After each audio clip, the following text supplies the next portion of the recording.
La soberanía divina. ¿No me es lícito hacer lo que quiero con lo mío? Mateo 20:15. El padre de familia dice, ¿no me es lícito hacer lo que quiero con lo mío? Y de la misma manera el Dios del cielo y de la tierra les hace esta pregunta a ustedes el día de hoy. ¿No me es lícito hacer lo que quiero con lo mío?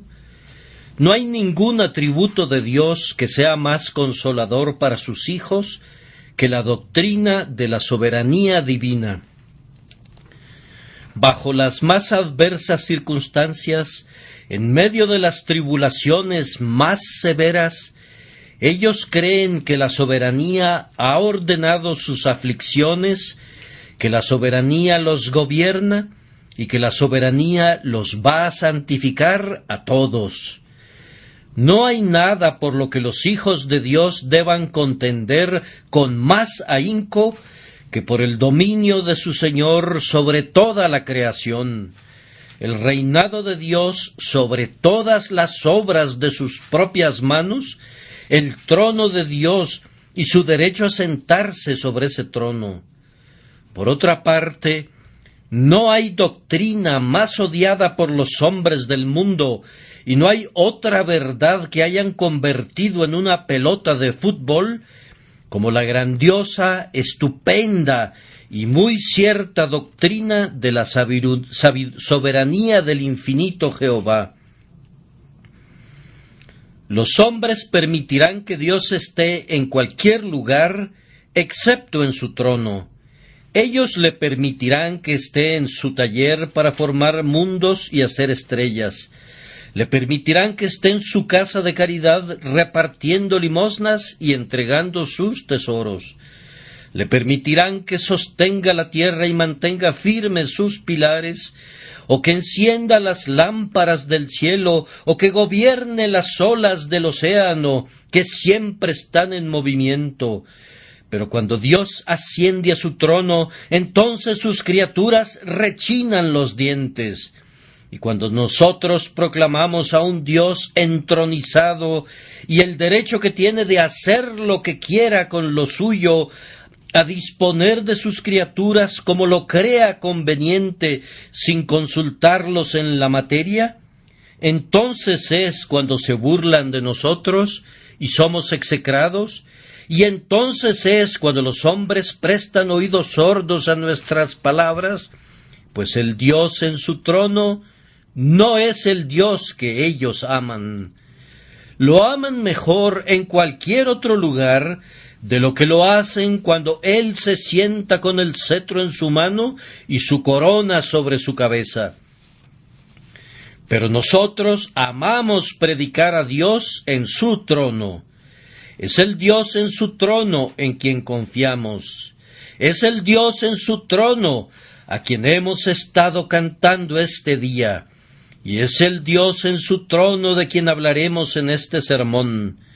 Sin embargo, voy a predicar únicamente acerca de una parte de la soberanía de Dios, y esa es la soberanía de Dios en la distribución de sus dones. En este respecto, yo creo que Él tiene el derecho de hacer lo que quiera con lo suyo y que Él ejerce ese derecho. Debemos admitir, antes de comenzar nuestro sermón, algo muy cierto, es decir, que todas las bendiciones son dones y que nosotros no tenemos ningún derecho a ellos por mérito propio. Yo pienso que cualquier mente razonable concederá esto.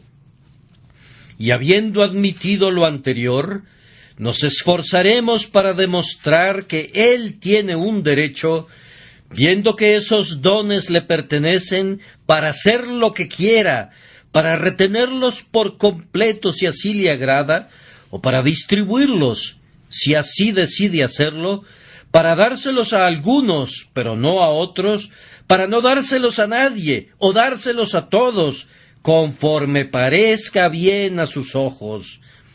¿No me es lícito hacer lo que quiero con lo mío? Vamos a dividir los dones de Dios en 5 clases. En la primera clase tendremos los dones temporales, en la segunda los dones salvadores, en la tercera los dones honorables, en la cuarta clase los dones útiles y en la quinta clase los dones consoladores. De todos ellos diremos: ¿no me es lícito hacer lo que quiero con lo mío? Entonces, en primer lugar, tenemos los dones temporales. Es un hecho indisputable que Dios no ha dado lo mismo a todos los hombres en los asuntos temporales, que Él no ha distribuido a todas sus criaturas la misma cantidad de felicidad o la misma posición en la creación. Hay diferencias. Observen qué diferencia hay en los hombres en lo personal, pues vamos a considerar principalmente a los hombres. Uno nace como Saúl, que del hombro arriba sobrepasaba a cualquiera del pueblo. Otro vivirá toda su vida como Zaqueo, un hombre de corta estatura. Uno tiene un cuerpo escultural y es bello, y otro es débil y está lejos de tener una hermosa figura. ¿A cuántos no encontramos cuyos ojos nunca se han gozado en la luz del sol, cuyos oídos nunca han escuchado los encantos de la música, y cuyos labios nunca han pronunciado sonidos inteligibles o armoniosos? Camina por la tierra y encontrarás hombres superiores a ti en vigor, salud y figura, y encontrarás a otros que son tus inferiores en estas mismas cosas. Algunos de los aquí presentes son preferidos muy por encima de sus semejantes por su aspecto físico, y otros caen muy abajo en la balanza y no cuentan con nada que los pueda llevar a gloriarse en la carne. ¿Por qué Dios ha dado a un hombre belleza y a otro no se la ha dado? A uno le ha dado todos sus sentidos, mientras que a otro solo unos cuantos. ¿Por qué en algunos se le ha despertado el sentido del entendimiento, mientras que otros están obligados a cargar con un cuerpo terco y lento?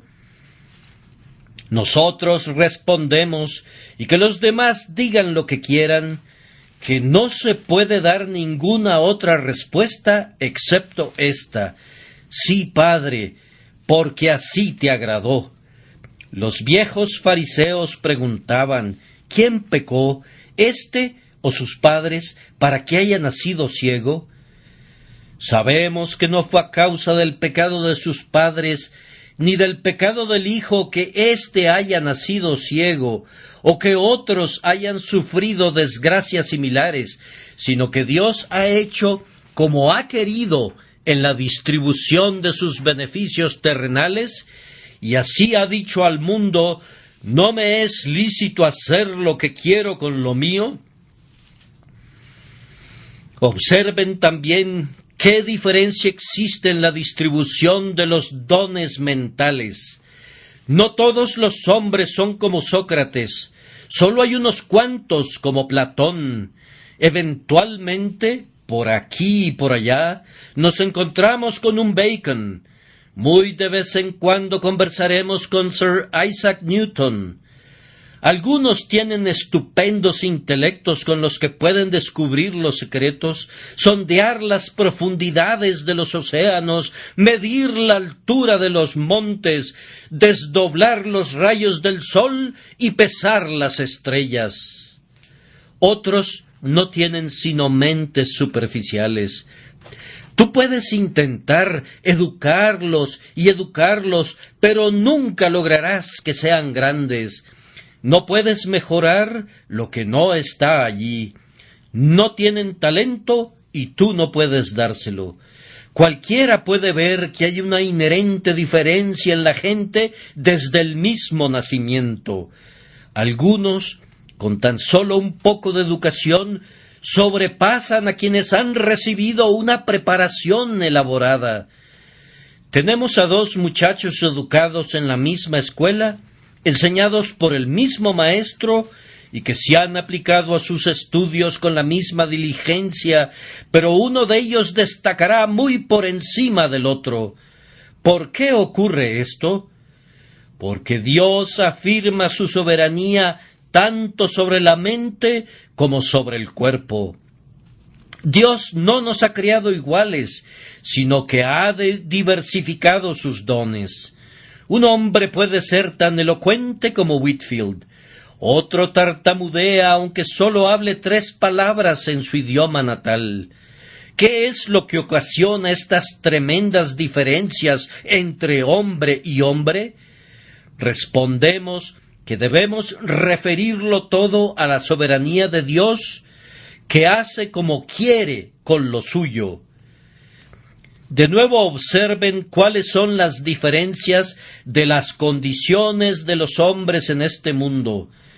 Se descubren de tiempo en tiempo mentes poderosas en hombres cuyos miembros arrastran las cadenas de la esclavitud y cuyas espaldas son descubiertas para recibir latigazos.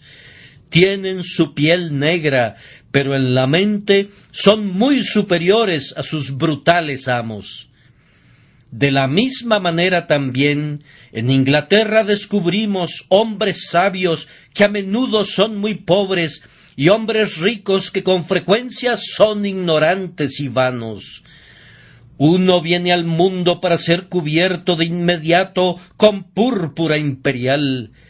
Otro solamente podrá usar las humildes ropas del campesino. Uno habita en un palacio y tiene una mullida cama para reposar, mientras que otros difícilmente encuentran un lugar de descanso y nunca poseerán una cubierta más suntuosa que la paja de su propia choza. Si nos preguntamos la razón de esto, la respuesta todavía es: sí, Padre, porque así te agradó. Y así de otras maneras, al pasar por la vida, ustedes observarán cómo se manifiesta esa soberanía.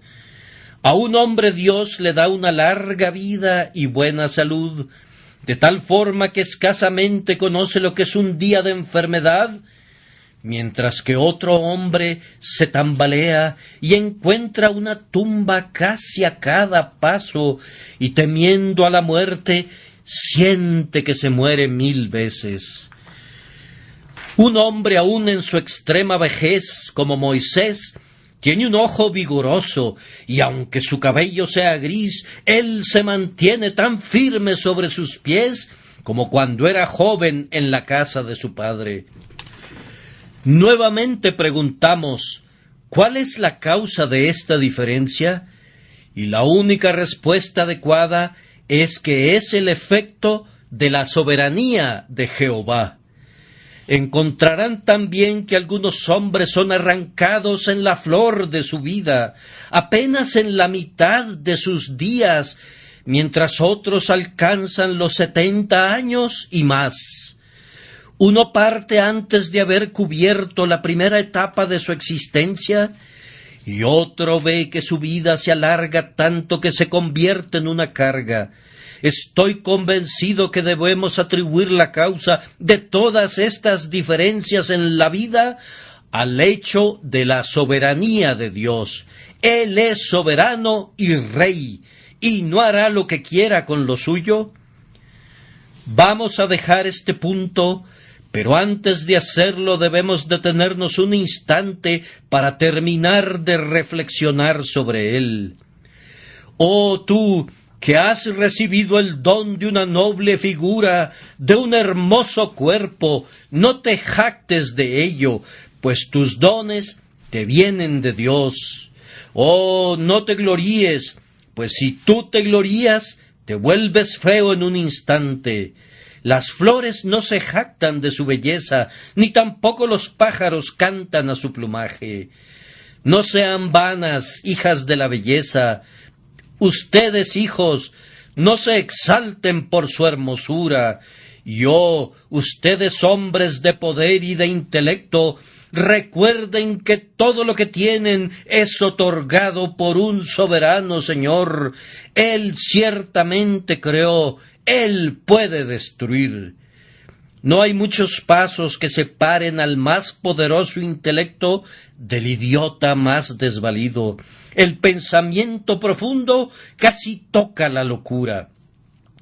Tu cerebro puede ser trastornado en cualquier momento y estarías condenado desde ese momento a vivir como un loco. No te jactes de todo lo que sabes, pues aún el pequeño conocimiento que tienes te ha sido dado. Por tanto, digo, no te exaltes por encima de toda medida, sino que usa lo que Dios te ha dado para el servicio de Dios, pues es una dádiva real y no debes despreciarla. Pero si el soberano Señor te ha dado un talento y nada más, no lo escondas en una servilleta, sino que úsalo bien, y entonces puede suceder que Él te dé más.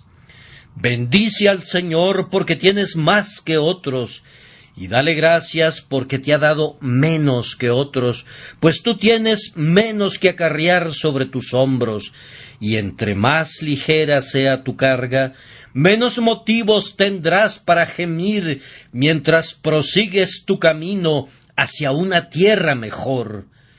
Entonces bendice a Dios si tú posees menos que tus semejantes, y contempla su bondad tanto en el retener como en el dar.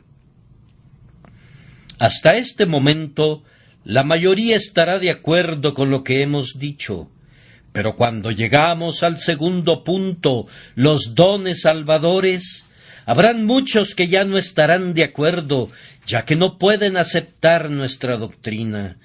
Cuando aplicamos esta doctrina concerniente a la soberanía divina, a la salvación del hombre, entonces vemos que los hombres se levantan para defender a sus pobres semejantes, a quienes consideran como perjudicados por la predestinación de Dios.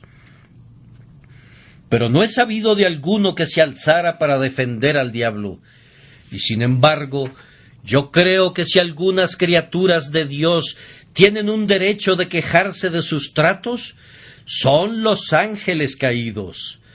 Por su pecado fueron arrojados del cielo de inmediato, y no podemos leer en ningún lado que alguna vez se les haya enviado algún mensaje de misericordia. Una vez echados fuera, su condenación fue sellada. Mientras que a los hombres se les dio una tregua, la redención fue enviada a su mundo, y un gran número de ellos fue elegido para vida eterna. ¿Por qué no contender con la soberanía, tanto en un caso como en el otro? Decimos que Dios ha elegido un pueblo escogido de la raza humana, y su derecho de hacer esto es negado. Pero yo pregunto, ¿por qué no se discute igualmente el hecho que Dios ha elegido a los hombres y no a los ángeles caídos, o su justicia en tal elección? Si la salvación fuera un asunto de derecho, ciertamente los ángeles tendrían tanto derecho como los hombres. ¿Acaso no estaban colocados en una dignidad superior? ¿O acaso pecaron más? Creemos que no. El pecado de Adán fue tan deliberado y completo que no podemos imaginar un pecado mayor que el que cometió. Si los ángeles expulsados del cielo hubieran sido restaurados, ¿no habrían prestado un mayor servicio a su Hacedor del que nosotros podemos prestar jamás? Si se nos hubiera permitido juzgar este asunto, habríamos liberado a los ángeles y no a los hombres. Admiren, pues, el amor y la soberanía divinos, ya que mientras los ángeles fueron hechos pedazos, Dios ha levantado un número de elegidos de la raza de los hombres para ponerlos entre príncipes, por medio de los méritos de Jesucristo nuestro Señor. Observen de nuevo la soberanía divina en el hecho que Dios eligió a la raza de los israelitas y dejó a los gentiles en la oscuridad durante años. ¿Por qué Israel fue instruido y salvado, mientras que a Siria se le dejó para que pereciera en la idolatría? ¿Acaso era esa raza más pura en su origen y mejor en su carácter que la otra? ¿Acaso los israelitas no tomaron miles de veces falsos dioses para ellos y provocaron la ira y el aborrecimiento del Dios verdadero? ¿Por qué fueron favorecidos por encima de sus semejantes? ¿Por qué el sol del cielo brilló sobre ellos, mientras que todas las naciones de los alrededores fueron dejadas en la oscuridad y millones fueron hundidos en el infierno? ¿Por qué? La única respuesta que puede darse es esta: que Dios es un soberano y de quien quiere tiene misericordia, y al que quiere endurecer, endurece. Y ahora también, ¿por qué Dios nos ha enviado su palabra, mientras que una multitud de personas permanece todavía sin su palabra? ¿Por qué cada uno de nosotros viene al tabernáculo de Dios domingo tras domingo, gozando del privilegio de escuchar la voz del ministro de Jesús, mientras que otras naciones no han sido bendecidas de esa manera? ¿Acaso Dios no pudo haber hecho que la luz resplandeciera en las tinieblas allí, al igual que aquí?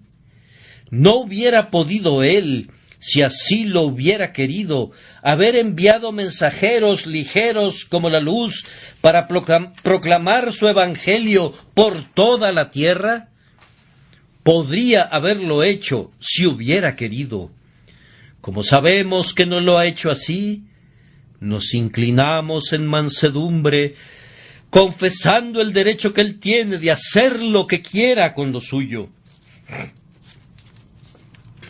Pero permítanme que recalque la doctrina una vez más. Contemplen cómo Dios despliega su soberanía en que de la misma congregación, entre quienes escuchan al mismo ministro y oyen la misma verdad, uno es tomado y el otro es dejado. ¿Por qué es que para una de las personas que me escucha y que se sienta en aquella banca, y para su hermana que está sentada a su lado, el efecto de la predicación es diferente? Ellas han sido alimentadas sobre la misma rodilla, han sido mecidas en la misma cuna, educadas bajo los mismos sistemas, oyen al mismo ministro con la misma atención. ¿Por qué es que la una será salvada y la otra será dejada? Lejos esté de nosotros tejer alguna excusa para el hombre que es condenado. No sabemos de ninguno, pero también lejos esté de nosotros el restarle gloria a Dios. Nosotros afirmamos que Dios es quien hace la diferencia, que la hermana que es salva no tendrá que agradecerlo a sí misma, sino a su Dios. Habrá también dos hombres que son borrachos. Alguna palabra predicada traspasará a uno de ellos de lado a lado, mientras que el otro se quedará sentado inconmovible, aunque en todos los aspectos ambos sean exactamente lo mismo, tanto en constitución como en educación. ¿Cuál es la razón? Tú responderás que tal vez porque uno acepta y el otro rechaza el mensaje del Evangelio. Pero entonces deberías preguntarte, ¿quién hizo que uno lo aceptara y quién hizo que el otro lo rechazara? Te reto a que digas que el hombre mismo hizo la diferencia. Debes admitir en tu conciencia que es Dios el único a quien pertenece este poder. Pero a quienes no les gusta esta doctrina, están sin embargo levantados en armas en contra nuestra, y ellos se preguntan, ¿cómo puede Dios en justicia hacer tal acepción entre los miembros de su familia? Supongan que un padre tiene un cierto número de hijos, y que a uno de ellos diera todos sus favores y a los demás los dejara sumidos en la miseria. ¿No diríamos nosotros que se trata de un padre duro y cruel? Yo respondo que así es.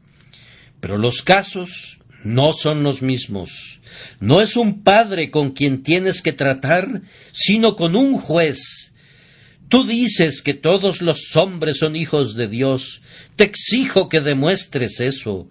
Yo nunca lo he leído en mi Biblia.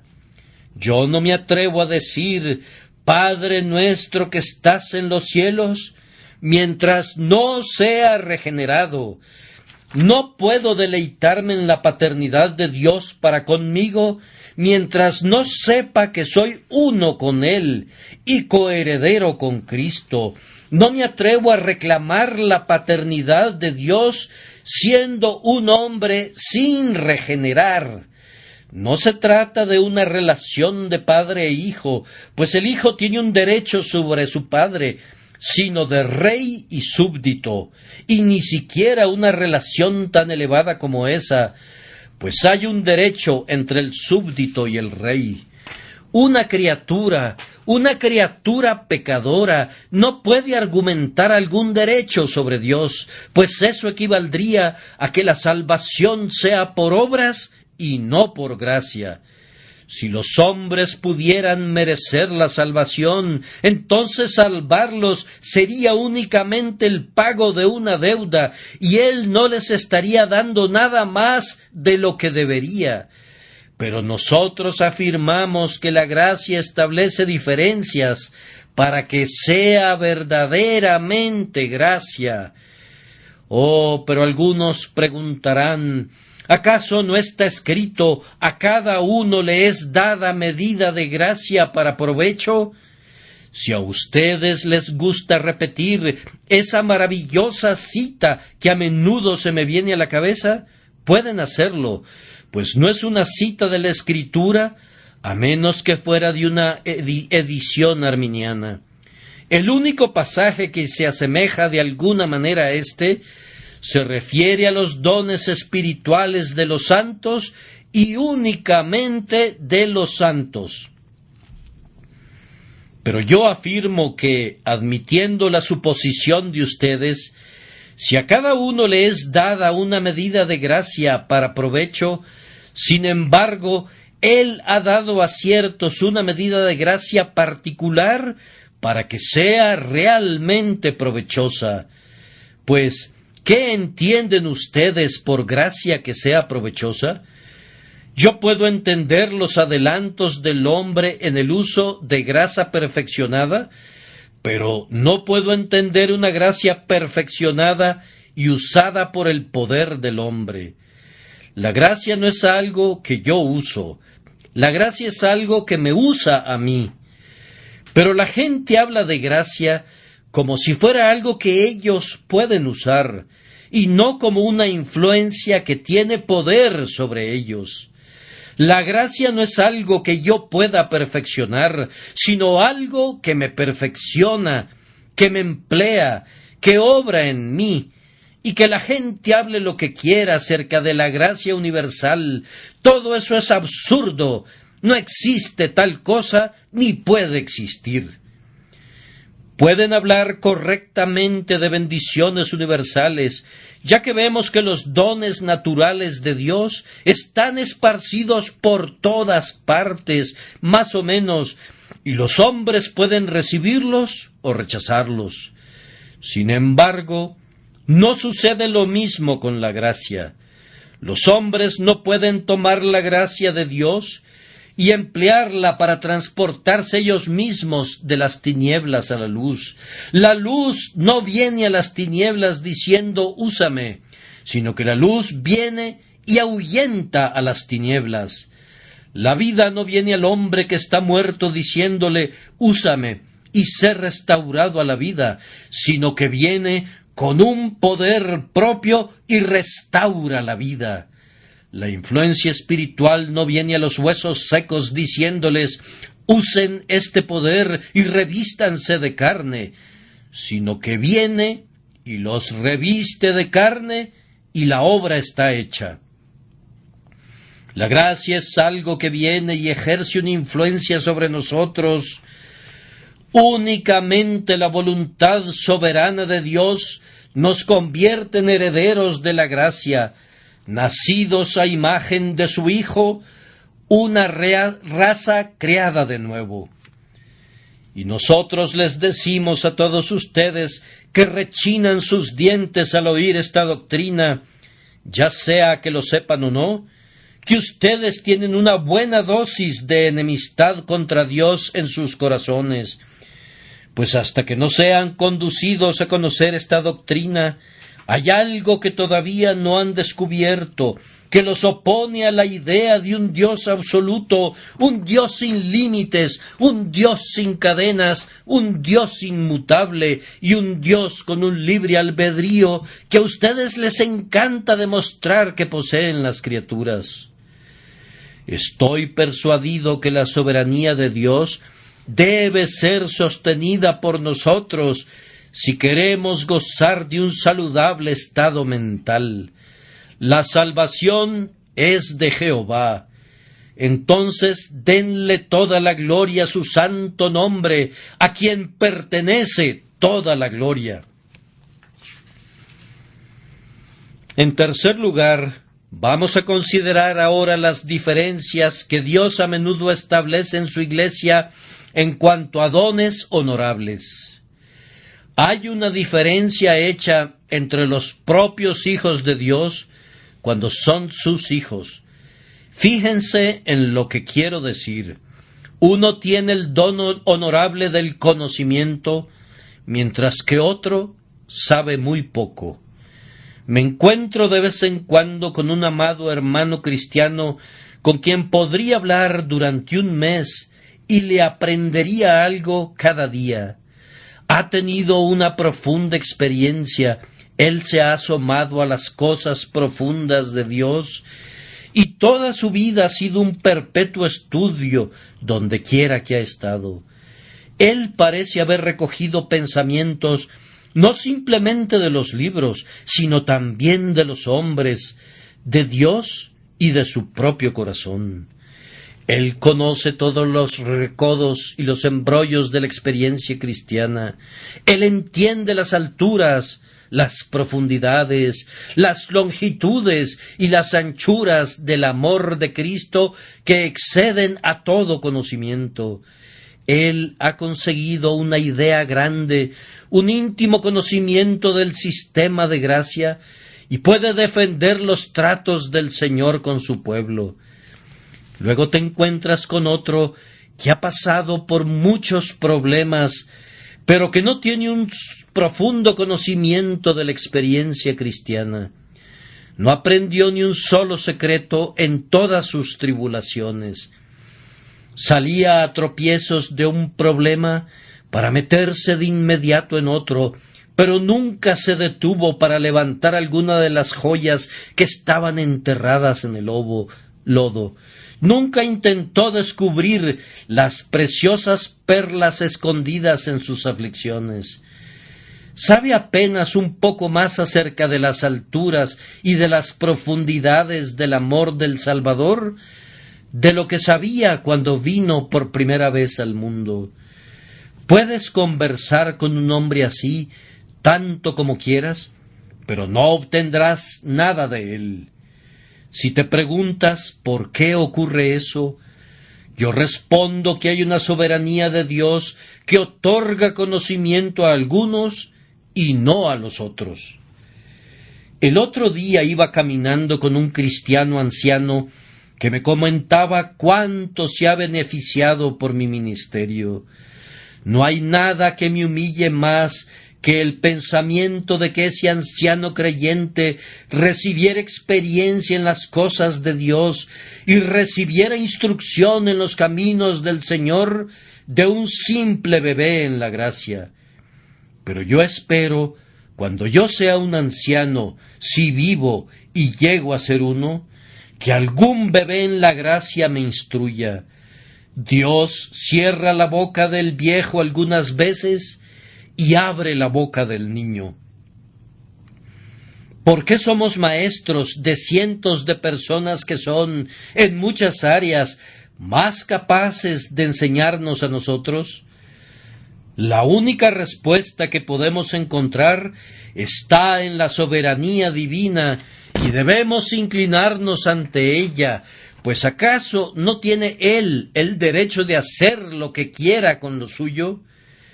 En lugar de envidiar a los que tienen el don del conocimiento, deberíamos procurar obtenerlo, si es posible.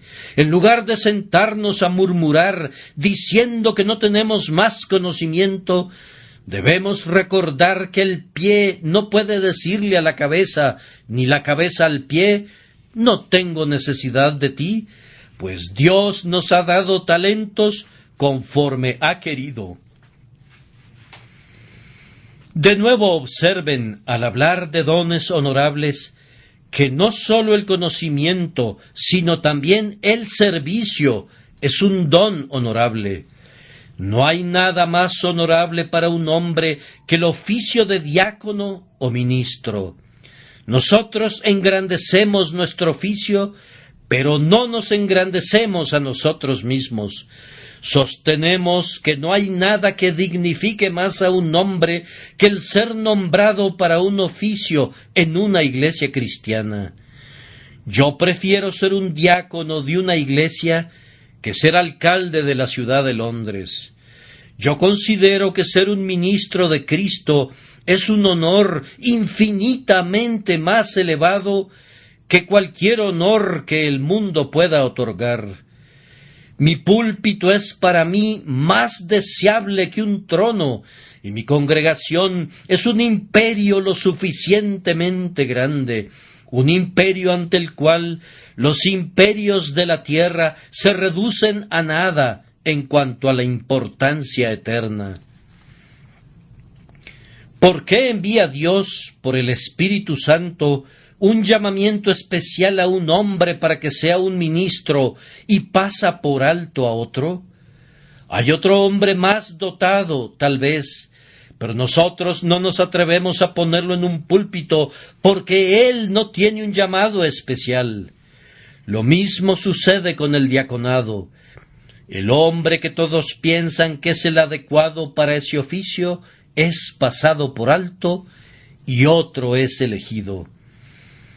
Hay una manifestación de la soberanía de Dios en sus nombramientos para los diversos oficios. Al poner a David en un trono, al convertir a Moisés en líder de los hijos de Israel a través del desierto, al elegir a Daniel para que estuviera entre príncipes, al elegir a Pablo para que fuera ministro de los gentiles y a Pedro para que fuera el apóstol de la circuncisión. Y ustedes que no tienen el don de un servicio honorable deben aprender la grandiosa verdad contenida en la pregunta del Señor: ¿no me es lícito hacer lo que quiero con lo mío? Hay otro don honorable, el don de la expresión. La elocuencia tiene mayor poder sobre los hombres que todos los demás dones juntos. Si un hombre quiere tener poder sobre la multitud, debe buscar tocar sus corazones y encadenar sus oídos. Hay hombres que son semejantes a vasijas llenas de conocimiento hasta el borde, pero que no tienen los medios para transmitir ese conocimiento al mundo. Ellos poseen todas las gemas del saber, pero desconocen cómo engarzarlas en el anillo de oro de la elocuencia. Pueden cortar las flores más bellas, pero no saben cómo tejerlas en una dulce guirnalda para presentarlas al ojo del admirador. ¿Cómo es esto?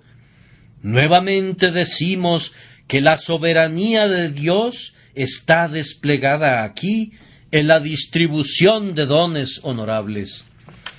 Aprende aquí, oh hombre cristiano, si tú tienes dones, a arrojar el honor de ellos a los pies del Salvador, y si no los posees, aprende a no murmurar.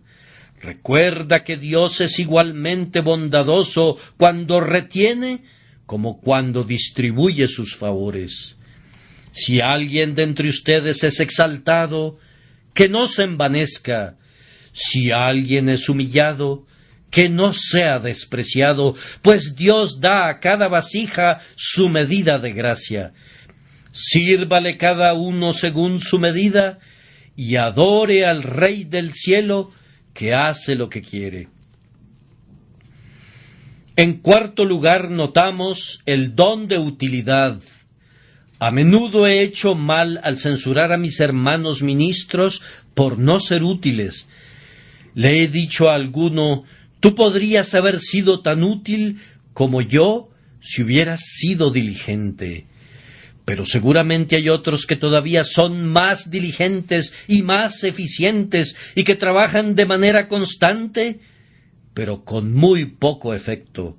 Y por lo tanto, permítanme retirar mi acusación y en lugar de eso, afirmar que el don de la utilidad es el resultado de la soberanía de Dios. No está en el hombre ser útil, sino que es de Dios hacer al hombre útil. Nosotros podremos trabajar con toda nuestra fuerza, pero únicamente Dios puede hacernos útiles. Podemos desplegar todas nuestras velas cuando sopla el viento, pero no podemos hacer que sople el viento. La soberanía de Dios es vista también en la diversidad de los dones ministeriales. Te acercas a un ministro y eres alimentado con abundancia de alimento bueno. El otro ministro no da lo suficiente ni para alimentar a un ratón. Tiene abundancia de censura, mas no tiene alimento para el Hijo de Dios. Otro puede consolar al Hijo de Dios, pero no puede reprender al rebelde. No tiene suficiente fuerza mental para dar esos azotes que son necesarios algunas veces. ¿Y cuál es la razón? La soberanía de Dios. Uno puede blandir el martillo, pero no podría sanar un corazón quebrantado. Si llegara a intentarlo, vendría a tu mente la imagen de un elefante tratando de ensartar un hilo en una aguja. Un hombre así puede reprender, pero no puede aplicar aceite y vino en una conciencia herida. ¿Por qué? Porque Dios no le ha dado ese don. Hay otro que siempre predica sobre la teología práctica y muy raramente se refiere a temas doctrinales. Otro es todo doctrina y no puede predicar mucho acerca de Jesucristo y el crucificado. ¿Por qué? Dios no le ha dado el don de doctrina. Otro siempre predica a Jesús, bendito Jesús, hombres de la escuela de Hawker, y muchos dicen: oh, ellos no nos dan suficiente experiencia, ellos no se internan en la profunda experiencia de la corrupción que aflige a los hijos de Dios. Pero nosotros no les echamos la culpa por esto. Ustedes notarán que del mismo hombre brotarán a veces arroyos de agua viva, mientras que en otros momentos estará totalmente seco. Un domingo te retiras de la iglesia refrescado por la predicación, y el domingo siguiente no recibes ningún bien. Hay soberanía divina en todo esto, y debemos aprender a reconocerla y admirarla. En una ocasión, la semana pasada, estaba yo predicando a una gran multitud de personas, y en una parte del sermón la gente estaba muy conmovida. Yo sentí que el poder de Dios estaba allí. Una pobre criatura gritó de manera audible debido a la ira de Dios contra el pecado. Pero en otro momento las mismas palabras pudieran haber sido expresadas y pudo haber existido el mismo deseo en el corazón del ministro sin que se produjera ningún efecto. Yo digo que debemos identificar la soberanía divina en todos esos casos. Debemos reconocer la mano de Dios en todo, pero la presente generación es la más impía que haya pisado la tierra jamás. Lo creo verdaderamente. En los días de nuestros padres, tan pronto caía un chaparrón, ellos declaraban que era obra de Dios que cayera, y tenían oraciones para que lloviera, oraciones para que hiciera sol, y oraciones para la cosecha. Oraban cuando una gavilla se incendiaba, así como cuando el hambre desolaba la tierra. Nuestros antepasados decían: el Señor lo ha hecho. Pero ahora nuestros filósofos tratan de explicarlo todo y atribuyen todos los fenómenos a segundas causas. Pero, hermanos, nosotros debemos atribuir el origen y la dirección de todas las cosas al Señor, y únicamente al Señor. Finalmente, los dones consoladores son de Dios. Oh, qué dones de consolación gozamos algunos de nosotros en las ordenanzas de la casa de Dios y en un ministerio que es productivo. Pero ¿cuántas iglesias no tienen un ministerio de ese tipo? Y entonces, ¿por qué lo tenemos nosotros? Porque Dios ha establecido esa diferencia. Algunos de los que me escuchan tienen una sólida fe y se pueden reír de los imposibles. Somos capaces de cantar una canción en medio del mal tiempo, tanto en la tempestad como en la calma. Pero hay otra persona con poca fe que está en peligro de tropezar con cada brizna de paja. Nosotros atribuimos la fe eminente enteramente a Dios. Uno nace con un temperamento melancólico y ve que una tempestad siempre se está generando en medio de la calma, mientras que otro está contento y ve bordes de plata en cada nube, no importa cuán negra sea, y es un hombre feliz. ¿Pero por qué sucede esto? Los dones consoladores provienen de Dios. Y luego observen que nosotros mismos diferimos a ratos. Durante un tiempo podremos tener un bendito intercambio con el cielo y nos es permitido mirar al interior del velo. Pero súbitamente estos gozos deleitables se esfuman.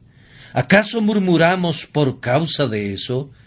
¿No puede hacer Él lo que quiera con lo que es suyo? ¿No puede quitar lo que ha dado? Los consuelos que poseemos fueron suyos antes que fueran nuestros. Y aunque me quitaras todo, yo no me quejaría. Antes que yo lo poseyera, todo era enteramente tuyo. No hay gozo del espíritu, ni abundante esperanza bendita, ni una gran fe, ni un deseo ardiente, ni una cercana comunión con Cristo, que no sean un don de Dios y que no debamos atribuirlo a Él. Cuando estoy en tinieblas y sufro desilusiones, miro a lo alto y digo: Él da cánticos en la noche. Y cuando soy conducido al regocijo, digo: mi monte permanecerá firme para siempre. Dios es un soberano Jehová, y por tanto me postro a sus pies, y si perezco, voy a perecer allí. Pero déjenme decir, hermanos, que esta doctrina de la soberanía divina está muy lejos de hacer que ustedes se sienten con pereza, sino que espero en Dios que tendrá la tendencia de humillarlos y de conducirlos a decir: yo soy indigno de la más pequeña de todas tus misericordias. Siento que tú tienes el derecho de hacer conmigo lo que quieras. Si tú me aplastas a mí, pobre gusano indefenso, no serás afrentado. No tengo el derecho de pedirte que tengas compasión de mí, excepto esto, que necesito tu misericordia. Señor, si tú quieres, Tú puedes perdonar y jamás diste tu gracia a alguien que la necesitara más ardientemente. Puesto que estoy vacío, lléname con el pan del cielo. Puesto que estoy desnudo, vísteme con tu manto. Puesto que estoy muerto, dame la vida. Si suplicas así, con toda tu alma y con toda tu mente, aunque Jehová es soberano, Él extenderá su cetro y salvará, y vivirás para adorarlo en la belleza de su santidad, amando y adorando su soberanía llena de gracia. El que creyere, es la declaración de la Escritura, y fuere bautizado, será salvo, mas el que no creyere, será condenado. El que cree únicamente en Cristo y es bautizado con agua en el nombre del Padre y del Hijo y del Espíritu Santo, será salvo, pero el que rechace a Cristo y no crea en Él, será condenado. Ese es el decreto soberano y la proclamación del cielo. Inclínate ante Él, reconócelo, obedécelo, y que Dios te bendiga.